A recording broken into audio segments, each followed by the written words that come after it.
अस्सलाम वालेकुम स्टूडेंट्स। आज हम जिस टॉपिक के बारे में बात करने के लिए जा रहे हैं वो है सेट थ्योरी। स्टूडेंट्स, हम जानते हैं कि सेट थ्योरी एक बहुत इंपॉर्टेंट टॉपिक है जो कि जनरल मैथमेटिक्स में पढ़ाया जाता है। तो अगर हम डिस्क्रीट मैथमेटिक्स की बात करें तो इसमें भी जो सेट थ्योरी है ये बहुत ही इंपॉर्टेंट रोल जो है वो प्ले करता है, क्योंकि सेट थ्योरी में हम ऑब्जेक्ट्स को जो है वो ऑर्गेनाइज करते हैं, ऑब्जेक्ट्स को ग्रुप्स की फॉर्म में लेके आते हैं। तो कोई भी जो है हमारे पास सब्जेक्ट है जो कि मैथमेटिक्स के साथ लिंक करता है, सेट थ्योरी एक ऐसा टॉपिक है जो उसके लिए बहुत ही इंपॉर्टेंट है। और अगर खासकर इन पर्टिकुलर हम कंप्यूटर साइंस के स्टूडेंट्स की बात करें तो कंप्यूटर साइंस के जो मेजर सब्जेक्ट्स हैं स्टूडेंट्स, वो किस पे बेस कर रहे होते हैं? वो सेट थ्योरी पे बेस कर रहे होते हैं। और इनमें भी पर्टिकुलर जो अगर कंप्यूटर साइंस में इन पर्टिकुलर अगर हम बात करें तो आर्टिफिशियल इंटेलिजेंस की अगर बात करते हैं तो आर्टिफिशियल इंटेलिजेंस में सेट थ्योरी जो है वो एक फंडामेंटल कॉन्सेप्ट की हैसियत रखती है। यानी कि आर्टिफिशियल इंटेलिजेंस के मोस्टली एल्गोरिथम्स जो थ्योरम्स जो हैं उसके वो किस पे बेस कर रहे होते हैं? वो सेट थ्योरी पे बेस कर रहे होते हैं। तो आज हम आज के लेक्चर में जो है सेट थ्योरी की डेफिनेशन को पढ़ेंगे, उसकी डिस्क्रिप्शन को पढ़ेंगे और डिफरेंट कैरेक्टरिस्टिक्स को पढ़ेंगे। इंशाल्लाह नेक्स्ट लेक्चर में हम इसके जो टाइप्स हैं और ऑपरेशंस हैं उस पर बात करेंगे। तो चलिए आइए बगैर वक्त जाया किए हम सबसे पहले सेट थ्योरी की डेफिनेशन की तरफ जाते हैं। तो सेट थ्योरी, जैसे मैंने आपको स्टूडेंट्स बताया है कि सेट थ्योरी इस्तेमाल की जाती है चीजों को ऑर्गेनाइज करने के लिए, ऑब्जेक्ट्स को, एलिमेंट्स को ऑर्गेनाइज करने के लिए।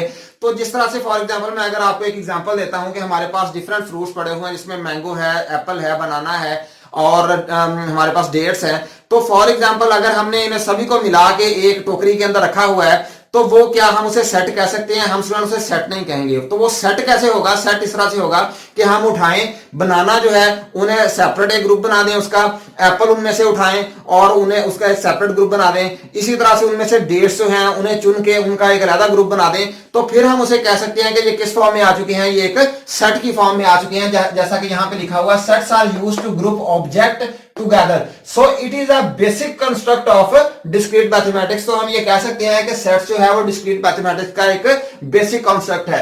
इसकी डेफिनेशन की तरफ अगर हम जाएं तो sets can be described as a well defined unordered collection of distinct object या फिर एलिमेंट्स ऑफ सेम टाइप। अब हम स्टूडेंट्स इसकी वन बाय वन जो है वो डिस्क्रिप्शन करते हैं, इसकी डेफिनेशन को हम डिस्क्राइब करते हैं। कितने पार्ट्स हैं हमारी डेफिनेशन के? Sets can be organised as a well defined unordered collection of distinct elements of same types। तो ये तीन अगर हम इसमें ग्रुप्स में डिवाइड कर लें इस डेफिनेशन को, तो हम अब इसकी डिस्क्रिप्शन देखते हैं कि क्या है। फॉर एग्जांपल हमारे पास एक ग्रुप है, हमारे पास एक सेट है A इज इक्वल टू, इसमें हमारे पास कुछ एलिमेंट्स है 1 2 4 6 5 3 एटसेट्रा। तो अब ये वाला जो हमारे पास एक सेट है, अच्छा अब सेट को आमतौर पे, जरूरी नहीं है ये बात, आमतौर पे कैपिटल लेटर से जो है वो सेट्स को जो है वो डिनोट किया जाता है। इसके बाद इक्वल टू साइन के बाद करली ब्रैकेट्स जो है स्टूडेंट्स वो इस्तेमाल की जाती हैं सेट्स को लिखने के लिए। तो इसमें डिफरेंट, जब हमने एक कैपिटल लेटर डाल लिया, कुछ भी हो सकता है कैपिटल लेटर, और कुछ कैपिटल लेटर जो है वो मखसूस कर दिए गए हैं, तो हम उन्हें भी बाद में पढ़ेंगे कौन कौन से कैरेक्टर्स हैं। ए इज इक्वल टू 1 2 4 6 5 एंड 3। अब ये क्या है? एलिमेंट्स हैं या फिर इसके ऑब्जेक्ट्स हैं, और इन्हें सेपरेट कैसे किया गया है? कॉमे की मदद से। ये देखिए कॉमा इनके दरमियान में डाला गया है। तो ये इसका एक बेसिक स्ट्रक्चर है सेट का। तो हम अब डेफिनेशन की आती है, अनऑर्डर्ड की बात मैंने की थी। तो अगर फॉर एग्जांपल यहां पे ये लिखा हुआ हो 1 2 3 4 5 6, तो ये तो देखें ऑर्डर में है, क्योंकि एक तरतीब के साथ हमारा सारे का सारा जो सेट है वो चल रहा है 1 2 3 4 5 6। अब अगर मैं इसे चेंज करके क्या कर देता हूं 1 2 4 6 3 5, तो अब ये क्या, ये अब सेट रहा है? बिल्कुल ये सेट ही है, क्योंकि हमने, हमारी डेफिनेशन कह रही है कि ये अनऑर्डर्ड भी हो सकते हैं। ऑर्डर में तो हो ही सकते हैं, लेकिन ये अनऑर्डर्ड भी होंगे तो फिर भी ये क्या होगा? सेट होगा। अब ये ऑर्डरिंग प्रॉपर नहीं रही, क्योंकि 1 2 के बाद 3 आना चाहिए था, लेकिन यहां पे 4 आया, 3 बाद में आ गया। इसके बाद 5 आना चाहिए था, लेकिन हमने यहां पे 6 लिखा, 5 बाद में आया। तो ये अनऑर्डर्ड है, लेकिन फिर भी ये क्या है? ये सेट है। जरूरी नहीं है कि सेट जो है वो एक ऑर्डर में हो। अब हम इसकी डेफिनेशन के नेक्स्ट पॉइंट की तरफ जाते हैं, जो क्या है? डिस्टिंक्ट। ये हमारा फर्स्ट पॉइंट था, ये हमारा स्टूडेंट्स है सेकंड पॉइंट। अब डिस्टिंक्ट का मतलब क्या है? डिस्टिंक्ट का मतलब ये है स्टूडेंट्स, यूनिकनेस को हम क्या कहेंगे? डिस्टिंक्ट कहेंगे। तो ये हमारे पास एक सेट है जो कि डिस्टिंक्ट है, जिसमें कोई भी रेपिटेशन नहीं है 1 2 4 6 3 और 5।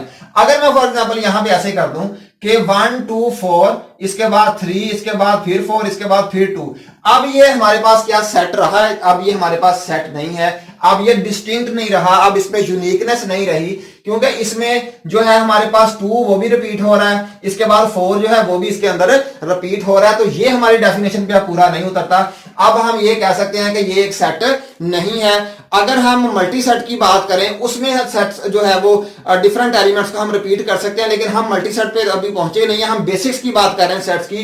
तो अब बेसिक्स में हमें यही पता होना चाहिए कि भाई जो सेट है उसके अंदर कोई भी एलिमेंट जो है वो रिपीट नहीं होगा। तो सेकंड जो हमारी डेफिनेशन का पॉइंट है वो यही था कि भाई वो रेपिटेशन ना हो, डिस्टिंक्ट हो, तमाम के तमाम जो है वो मुख्तलिफ जो आइटम्स हो, एलिमेंट्स हो। इसके बाद थर्ड हमारा पॉइंट क्या है, ऑफ सेम टाइप। अब स्टूडेंट ये मेरे पास तमाम के तमाम एलिमेंट्स जो हैं, फॉर एग्जांपल ऐसे मैं अगर बात करूं 5 और 6, तो ये क्या है, सेम एलिमेंट्स है, सेम टाइप के एलिमेंट्स हैं। लेकिन अगर मैं यहां पे कर दूं 4 के बाद मैं यहां पे कर दूं A, B और C एक्स्ट्रा, तो ये वाले अब हमारा क्या, मेरा सेट जो है वो सेम एलिमेंट्स का है? बिल्कुल भी सेम एलिमेंट्स का नहीं है, क्योंकि मेरे सेट के फर्स्ट 3 एलिमेंट्स जो है वो न्यूमेरिक्स के साथ उनका ताल्लुक है, और जो सेकंड है वो कौन से हैं, वो अल्फाबेटिक्स हैं। तो स्टूडेंट्स मैं यहां पे ये कह सकता हूं कि मेरा जो सेट है ये ठीक नहीं है, क्योंकि इसमें तमाम के तमाम जो एलिमेंट्स हैं वो सेम नहीं है। अगर यहां पे 1 2 3 4 और नेक्स्ट भी हमारे पास न्यूमेरिक ही होते तो फिर मैं कह सकता था कि ये प्रॉपर सेट है, या फिर ये न्यूमेरिक्स इसमें ना होते, सिर्फ अल्फाबेटिक्स होते, तो फिर भी मैं ये कह सकता था कि अब ये सेट बिल्कुल ठीक है। लेकिन अब क्योंकि इसमें दोनों ही मौजूद थे, अल्फाबेटिक्स भी थे और न्यूमेरिक्स भी थे, या कोई और कैरेक्टर्स भी हो सकते हैं, कोई लोकल लैंग्वेज जो है उसके हो सकते हैं, तो वो फिर हम उसे सेट नहीं कहेंगे, क्योंकि सेट की बेसिक डेफिनेशन ही हमने पहले जो डिस्क्राइब किया था कि सेट्स में हम ऑर्गेनाइज करेंगे, चीजों को ऐसे अरेंज करेंगे कि वो तमाम के तमाम जो है वो डिस्टिंक्ट हो, एक दूसरे से मुख्तलिफ हो। हमने हमारी एरे की डेफिनेशन है कि एरे में जो है वो तमाम के तमाम एलिमेंट्स जो है वो सेम टाइप के होते हैं, बिल्कुल सेट्स में भी यही कॉन्सेप्ट है। इसके बाद हम आते हैं डिफरेंट एग्जाम्पल्स की तरफ। तो हमारे पास बेसिकली 2 तरह की रिप्रेजेंटेशन हो सकती है सेट की, एक को हम टेबुलर या फिर रोस्टर रिप्रेजेंटेशन कहते हैं, दूसरे को हम सेट बिल्डर रिप्रेजेंटेशन कहते हैं। तो हम इसकी डेफिनेशंस देख लेते हैं कि टेबुलर या रोस्टर रिप्रेजेंटेशन क्या होती है और सेट बिल्डर रिप्रेजेंटेशन क्या होती है। ये हमारे पास सेट की एग्जांपल्स हैं। फॉर एग्जांपल 1 2 3 4 5 ये ऑर्डर्ड है और इसमें डिस्टिंक्शन भी है, सेम टाइप की, हम कह सकते हैं कि ये बिल्कुल एक सेट है। X is equal to A B C D। अब यहां पे हम देख सकते हैं कि तमाम के तमाम जो है वो सेम टाइप से ताल्लुक रखते हैं, ऑर्डर या अनऑर्डर का यहाँ पे मसला ही नहीं है। तो इसके बाद ये भी एक क्या है, सेट है, प्रॉपर सेट है। इसके बाद Y is equal to A B 1 2 और 100। तो ये जो है एक एग्जांपल है हमारे पास, इसमें सेम टाइप जो है वो स्टूडेंट्स यहाँ पे नहीं है, क्योंकि फर्स्ट जो है वो अल्फाबेट्स आ रहे हैं, उसके बाद हमारे पास न्यूमेरिक्स हैं, तो हम इसे कह सकते हैं कि ये प्रॉपर सेट हमारे पास एक सेट की एग्जांपल नहीं है। Z is equal to 1। तो ये हमारे पास एक ऐसा सेट है कि जिसके अंदर एक ही एलिमेंट है स्टूडेंट्स, तो ये भी एक सेट की बहुत अच्छी एग्जांपल है।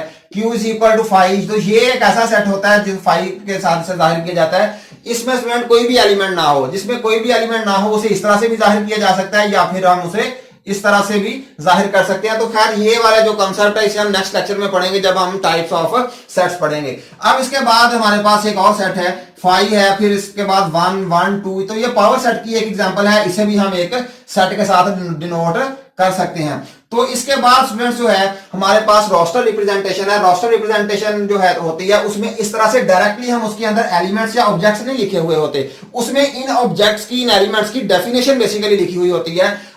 उसके बाद हम अगर उसकी डेफिनेशन से उसे ड्राइव करना चाहें एलिमेंट्स को, तो हम इजीली कर सकते हैं। अगर फॉर एग्जांपल हमारे पास बहुत बड़ा सेट हो जिसमें हमारे पास एलिमेंट्स इतने ज्यादा हों कि वो इन्फिनिट भी ना हो और हो फाइनाइट, लेकिन हम किस तरह से उन्हें रिप्रेजेंट कर सकते हैं, क्योंकि अगर हम उन्हें लिखना चाहें, इस तरह से लिखना चाहें, तो फिर हो सकता है हमारा पूरे का पूरा बोर्ड जो है वो एक सेट से ही भर जाए। तो ऐसी सिचुएशन में हम क्या करेंगे, ऐसी सिचुएशन में बजाय इसके कि हम तमाम के तमाम एलिमेंट्स को लिखें, हम उसकी डेफिनेशन लिख दें, तो देखने वाला जो है उससे समझ जाएगा देख के कि ये किस चीज का सेट है, और उससे अगर वो चाहे ड्राइव करना, क्योंकि फाइनाइट होगा, फाइनाइट और इनफाइनाइट जो है ये 2 मुख्तलिफ किस्म के जो है वो सेट्स होते हैं। ये हम नेक्स्ट लेक्चर में इंशाल्लाह डिस्कस करेंगे। वैसे इसकी डेफिनेशन मैं आपको ये बता देता हूँ, फाइनाइट वो जिसमें जो हमारे एलिमेंट्स हैं वो महदूद होते हैं, हमें पता होता है कि कौन कौन से एलिमेंट्स हैं, खा वो कितने ही हो। फॉर एग्जांपल 1 करोड़ एलिमेंट्स का अगर एक सेट होगा, तो अगर हम उन्हें लिखना चाहें तो डेफिनेटली हम एक पेज के ऊपर या एक कॉपी के ऊपर या एक रजिस्टर के ऊपर उन्हें नहीं लिख सकेंगे।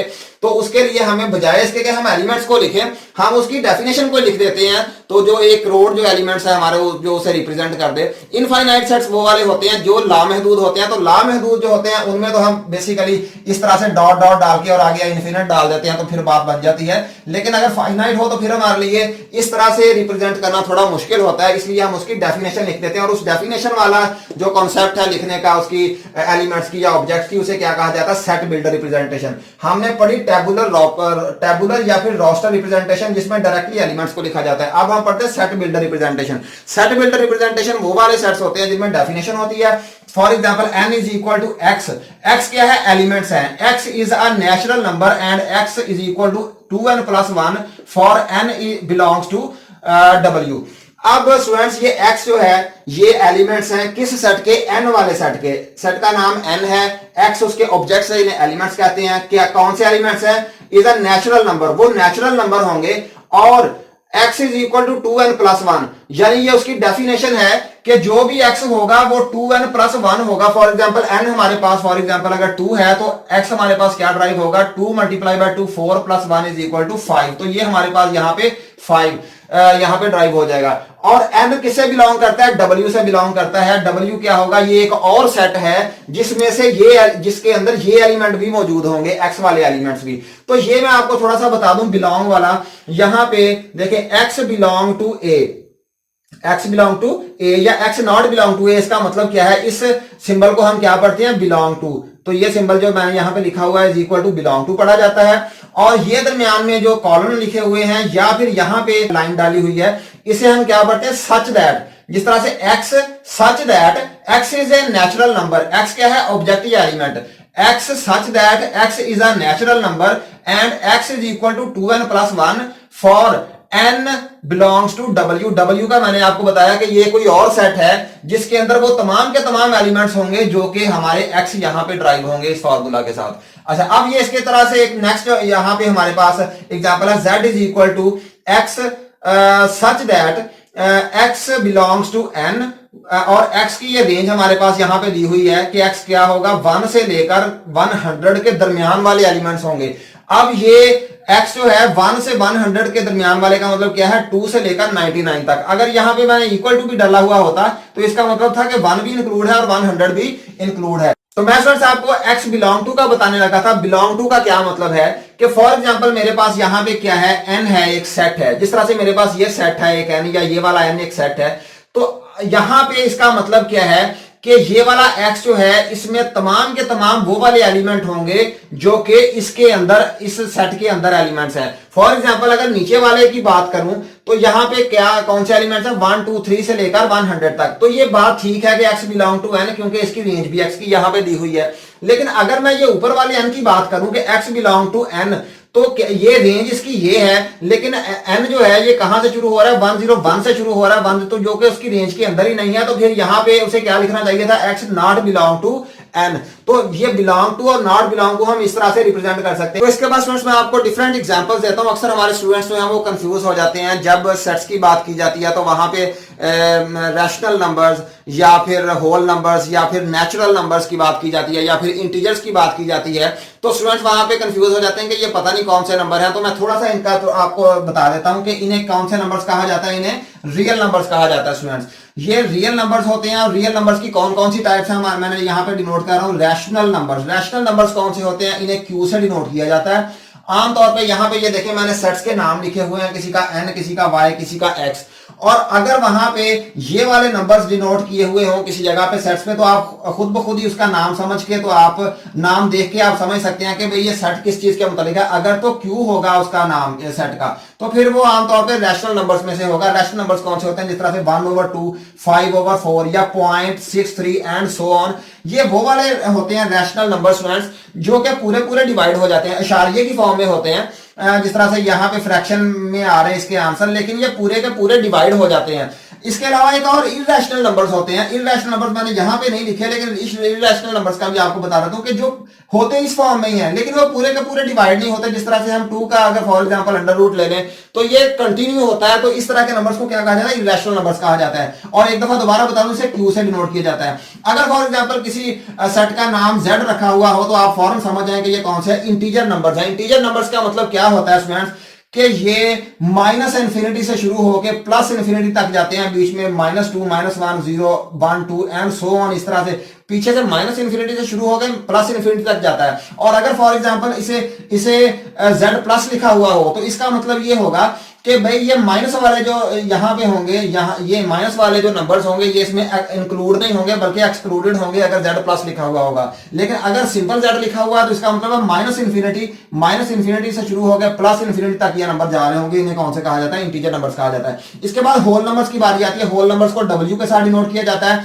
होल नंबर्स में एक और आपको बात बताता हूं कि नेचुरल नंबर्स जो है इन्हें भी, ये भी होल नंबर्स की तरह से ही हैं, 1 से लेकर सो ऑन अपवर्ड जितने भी आप नंबर्स लिखना चाहते हैं। इसी तरह से होल नंबर्स जो है ये 0 से स्टार्ट होके, तो होल नंबर्स और नेचुरल नंबर्स में डिफरेंस ये है कि होल नंबर 0 से स्टार्ट होते हैं और नेचुरल नंबर जो हैं ये 1 से स्टार्ट होते हैं। ये बेसिक डिफरेंस है। तो यहाँ पे स्टूडेंट्स मेरे पास एक एग्जांपल है सेट बिल्डर रिप्रेजेंटेशन की। एग्जांपल किस तरह से है कि इसकी रोस्टर फॉर्म ये है हमारे पास, जिसमें एलिमेंट्स है 2 4 6 और 8। ये मेरे पास एक रोस्टर फॉर्म में या टेबुलर फॉर्म में मेरे पास रिप्रेजेंटेशन है सेट की। अब मैं सेट बिल्डर में से किस तरह से लिखूंगा? मैं सबसे पहले देखूंगा कि ये कौन से हैं। इवन नंबर्स हैं 2 से लेकर 8 तक, यानी कि मुझे इसे 2 से मल्टीप्लाई करना पड़ेगा इन नंबर्स के दरमियान वाले नंबर्स को, नेचुरल नंबर्स को, फिर मेरे पास ये वाले सेट्स जो है वो आ जाए। किस तरह से देखें यहाँ पे इसकी सेट बिल्डर जो रिप्रेजेंटेशन है वो किस तरह से होगी? x सच दैट, x क्या है? एलिमेंट्स है इस सेट के। नाम क्या है सेट का? a है। x are the elements such that x is equal to 2n। x किसके बराबर होगा? 2n के बराबर होगा। फिर ये इवन नंबर्स हमारे पास डेफिनेटली ये आएंगे। और n बिलोंग टू क्या होगा स्टूडेंट्स? ये n होगा। n यहाँ पे जिस तरह से मैंने पहले बताया कि नेचुरल नंबर का सेट जो होगा उसे हम आमतौर पे n के कैपिटल n के साथ जाहिर करते हैं। तो जहां पे ये कैपिटल n लिखा हुआ होगा हम समझ जाएंगे कि ये नेचुरल नंबर से बिलोंग करता है।